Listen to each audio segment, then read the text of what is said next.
సరైన ప్రాపర్టీని ఎంచుకోవడంలో తికమక పడుతున్నారా? ఇక ఆ కన్ఫ్యూజన్ వద్దు. అపార్ట్మెంట్లు, విల్లాలు, ప్లాట్లు మీకు కావలసినవన్నీ ఒకే చోట. Suman TV biggest property expo October 18, 19 HSCC Novotel Hyderabad. ఇప్పుడే ఫ్రీ ఎంట్రీ కోసం కాల్ చేయండి.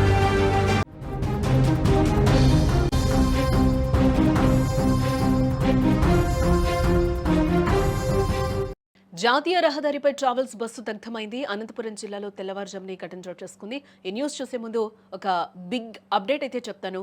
హైదరాబాద్ మొత్తంలో ఉన్న బెస్ట్ ప్రాపర్టీస్ అన్నింటినీ కూడా ఒకే వేదికపైకి తీసుకొస్తూ ఉంది సుమన్ టీవీ. ఈ రోజు రేపు హెచ్ఎస్సిసి నోవోటెల్లో జరిగే సుమన్ టీవీ ప్రాపర్టీ ఎక్స్పోలో best flats, villas, open plots, Deepavali offers and డిస్కౌంట్స్తో అందుబాటులో ఉంటాయి.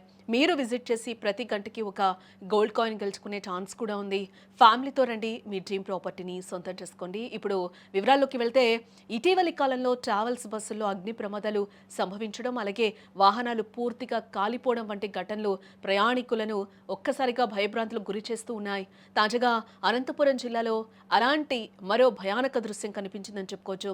గార్లదిన్నె మండలం తలగాసిపల్లి జంక్షన్ వద్ద 44వ జాతీయ రహదారిపై ప్రయాణిస్తున్న ఒక ఏసీ ట్రావెల్స్ బస్సు రయ్యమంటూ కూడా మంటల్లో కాలి బూడిదలైంది.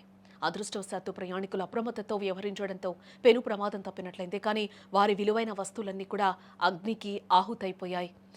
గ్రీన్ లైన్ ట్రావెల్స్కు చెందిన ఏసీ బస్సు ఒకటి గురువారం రాత్రి 29 మంది ప్రయాణికులతో బెంగళూరులోని ఆనందరావు సర్కిల్ నుంచి కర్ణాటకలోని రాయచూర్ సమీప దేవదుర్గకు బయలుదేరింది.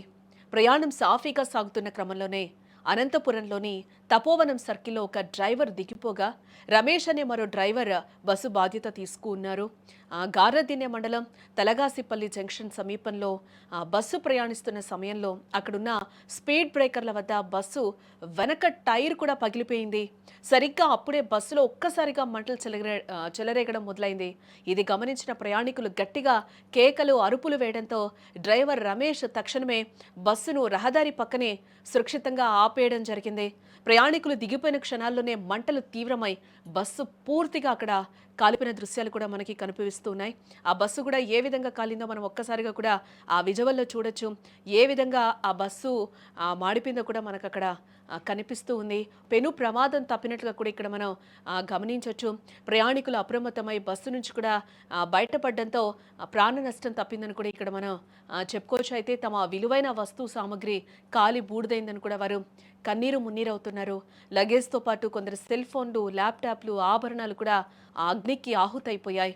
అయితే ఈ సంఘటనపై ప్రయాణికులు తీవ్ర ఆవేదన, ఆగ్రహం వ్యక్తం చేస్తూ ఉన్నారు. బస్సు తలగాసిపల్లి జంక్షన్కు కిలోమీటర్ దూరం ఉండగానే తమకు కాలిన వాసన వచ్చిందని, దీని గురించి వెంటనే డ్రైవర్కు చెప్పినా కూడా ఆయన వినకుండా బస్సు పోనిచ్చాడని కూడా ప్రయాణికులు ఆగ్రహాన్ని వ్యక్తం చేస్తూ ఉన్నాడు. ఇదే అప్పుడు ప్రయాణికులు చెప్పినప్పుడు అలర్ట్ అయ్యి ఉంటే కనుక డ్రైవరు ఇంత ప్రమాదం జరగకపోయేదేమో.